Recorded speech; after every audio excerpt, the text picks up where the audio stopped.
সাকিব ভাই আপনি যদি আমারে কালেকশন ভার্সেসে হারাইতে পারেন তাহলে আপনার 2 মিলিয়ন সাবস্ক্রাইবার ঈদের আগে হয়ে যাবে। কি বলো ভাই, কেমনে? আমার ভিডিও তো অনেক ভিউজ হয় কিন্তু কেউই আমার ভিডিওতে সাবস্ক্রাইব করে না। করবে যারা যারা আপনাকে ভালোবাসে সবাই সাবস্ক্রাইব করবে, তার আগে আমারে আপনি কালেকশন ভার্সেসে হারা। আরে এটা তো কোনো ব্যাপারই না, তুমি তাড়াতাড়ি বান্ডিল দেখাও, আমার 2 মিলিয়ন সাবস্ক্রাইবার লাগবে। নেন সাকিব ভাই, তাহলে প্রথমে আপনি আমারে এই ইনকিউবেটরের বান্ডেলটা দেখান।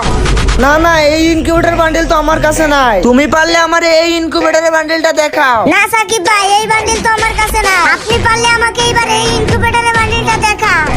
ও এই বান্ডিল, এই তো দেখো আমার কাছেও আছে। ও ভাই সাহেব কেমনে কি? আচ্ছা ঠিক আছে, আপনার বান্ডেল দেখান এবার। আমার চালাইতে ভালো লাগে না MP40 পোকার, এই দেখো বান্ডিল আছে আমার কাছে টপ জোকার। ও বাইরে ভাই টপ জুকার, যাই হোক এইবার আপনি পারলে ব্যাক ডান্সার বান্ডেলটা দেখান, এটা যদি দেখাইতে পারেন তাহলে আপনি ওকে তাইলে শুনো, বিড়ি খাইলে আমরা সবাই জানি হয় ক্যান্সার, এই দেখো আমার কাছে আছে বান্ডিল ব্যাক ডান্সার। ও ভাই তাহলে তো তুমি জিতে গেলে। হ্যাঁ ভাই, এখন আমার 2 মিলিয়ন সাবস্ক্রাইব। তাড়াতাড়ি হয়ে যাবে ভাই, যারা তোমাকে ভালোবাসে সবাই সাবস্ক্রাইব করবে।